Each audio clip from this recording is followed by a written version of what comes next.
बंटवारा कर दो समय रहते। मैं तो कहता हूं जल्दी बंटवारा कर देना चाहिए, लेकिन बूढ़े लोगों का भी ना मन माया में फंसा है। अपनी कमाई दौलत अब उन्हें बांटने में ना बड़ा दर्द हो रहा, बच्चों को कैसे दे। इनको मालिक बनने का बड़ा शौक रहता है। बूढ़े मैं मुखिया, मैं मालिक, मैं घर का बांट दूंगा तो मैं मालिक, मेरा मालिकाना हक खत्म हो जाएगा। इस चक्कर में ये बुढ़ऊ बांट नहीं रहे। और तुम्हारा यही जरूरत से ज्यादा मोह तुम्हारे बच्चों के लड़ाई झगड़े में। आगे तुम तो मर जाओगे अभी, पर बच्चे सारी जिंदगी लड़ेंगे। अब ये जो मोह है ना, ये मालिकाना हक, मैं मालिक हूं, ये जो मालिकाना हक है ना, ये बूढ़ा आदमी सारी जिंदगी आदमी कमाता है ना, कमा कमा के वो घर का मुखिया बनता, मैं मालिक, फिर बाद में बांट देता तो उसके पास कुछ कम बचता, उसको लगता है यार क्या हो गया ये। लेकिन ये तो जरूरी है।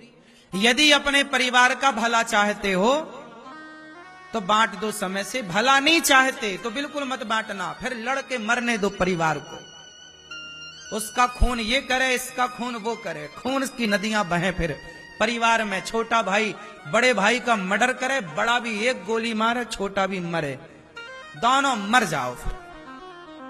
फिर तब तुम्हारी आत्मा को शांति होगी। सच्चाई से भागते क्यों हो? प्रकृति का नियम है कि बंटवारा तो राम लक्ष्मण भरत शत्रुघ्न का भी हुआ है। प्रकृति का नियम है कि भाई भाई का बंटवारा होता है।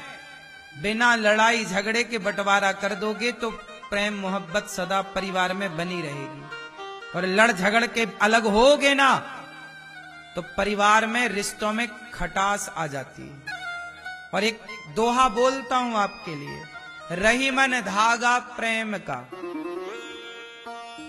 मैया रही मन धागा प्रेम का, मत तोड़ो चटकाए, क्योंकि टूटे से फिर ना जुड़े, और जुड़े तो गांठ। ये प्रेम का धागा तोड़ो मत, क्योंकि ये प्रेम का धागा यदि टूट गया तो फिर जुड़ेगा नहीं, और यदि जुड़ गया तो फिर गांठ पड़ जाएगी। भाई भाई के रिश्ते एक तो हो जाएंगे, पर वो गांठ तो रहेगी ना कि देखो इस भाई ने मेरे साथ ये किया है। तो क्यों ये गांठ भी पैदा हो? भाई भाई के रिश्ते में क्यों गांठ आए? देवरानी जेठानी के रिश्ते में क्यों गांठ आए? ठीक ठीक बंटवारा करना। बूढ़ी बूढ़ी माँ मैया, आप लोग भी सोना चांदी का जरा ठीक से बंटवारा किया करो, तराजू रख के। 1 किलो सोना बड़ी बहू को तो 1 किलो सोना छोटी बहू को, 1 किलो चांदी बड़ी बहू को तो 1 किलो छोटी बहू। ऐसा ना हो कि बड़ी बहू को ज्यादा चला जाए या छोटी बहू को ज्यादा चला जाए, फिर बाकी बची बहू बोलेगी बुढ़िया मुझे कम सोना दिया। और यदि उसके पास तुम रह गई तो खकड़ा रोटी खवाएगी बासी, कम दिया है बुढ़िया ने। बिल्कुल तराजू में ज्यादा मोह नहीं कि ज्यादा उसके पास, या फिर अपना सोना चांदी ना किसी को बताओ ही मत, चुपके से ही दे दो। लेकिन ये भी एक पाप है। आपने किसी को ज्यादा दे दिया, किसी बेटे को कम दिया, तो इससे माँ बाप को पाप लगता है कि बच्चों में आपने मतभेद किया, आपने बच्चों में भेदभाव किया। इसके भागीदार माँ बाप होते हैं। तुम नरक जाओगे। केवल बच्चे नरक नहीं जाते, यदि माँ बाप भेदभाव कर लेते हैं ना बच्चों के साथ, तो माँ बाप भी नरक के गामी होते हैं। इसलिए 2 बच्चे हैं आपके या 4 हैं, तो चारों की तरह चारों में एक भाव रखो, एक सा, भेदभाव नहीं। भेद करने वाले माँ बाप को नरकगामी होना पड़ता है। इसलिए माँ बाप जितने बैठे हैं आप भी जरा सावधान ही रहिए। ये ताली ज्यादा बजा रहे हैं, लगता तुम्हारे साथ भेदभाव किया है तुम्हारे माँ बाप ने, हैं? इसलिए ये बेचारे अब इनके माँ बाप नर्क गए होंगे तो सुन की तसल्ली कर रहे हैं, चलो गए तो सही। सही है, माँ बाप भी नरकगामी तो होते ही हैं, इसमें कोई दोषी नहीं है, आप खुद दोषी हैं।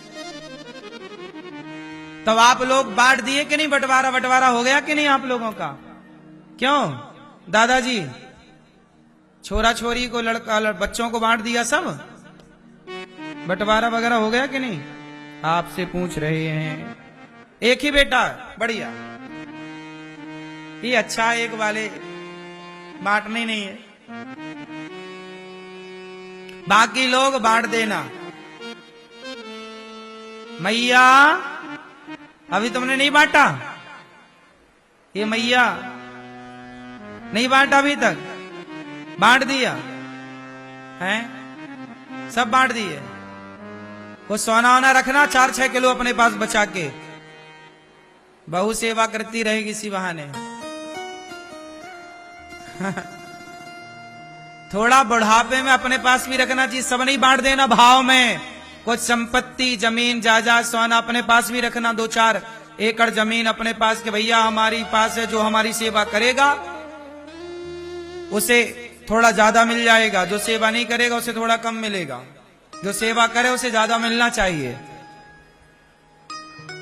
जैसे 10 एकड़ जमीन है आपकी और 2 बेटे हैं, तो आप ऐसा करो कि 3.5 एकड़ बांट दो, है ना? बड़े बेटे को 3.5, छोटे बेटे को 3.5, कितनी हो गई? 7 हो गई। 3 एकड़ अपने पास रखो बचा के बुढ़ापे में, ताकि बेटों के आगे हाथ ना पसारना पड़े। क्योंकि सब बांट दोगे, कल को कहना कहोगे भैया जरा हमें भागवत सुनना है, तो बेटा कहेगा पिताजी पैसे नहीं है, संपत्ति सब ले लेंगे, तुम्हें फूटी कौड़ी ना देगा बाद में कोई। तुम कहोगे हमें गौदान करना है, तुम कहोगे हमें अन्नदान करना है, तो बेटा बहुत कम बच्चे ऐसे हैं जो माँ बाप के हाथ से दान पुण्य कराते हैं, वरना बच्चे चाहते हैं कि माँ बाप कुछ खर्च ना करें, सब वही उड़ाए। इसलिए अपने हाथ से दान पुण्य कर लो, अपने लिए कुछ बचा के रखो, ताकि दान पुण्य आप जब करें तो बच्चों से मांग कर दान ना करना पड़े, आपके पास हो। बात सही है कि गलत है? और जो सेवा करें उसको ज्यादा, दोनों सेवा करें तो बची हुई 3 एकड़ फिर 1.5 एकड़ बांट देना आखिरी में, भाई तुम दोनों को लो। भाई सही है कि गलत है? इसलिए बंटवारा सही होगा तो महाभारत नहीं होगा, और यदि महाभारत हुआ तो बंटवारा सही नहीं था। उसका एक पूरा उदाहरण महाभारत का युद्ध।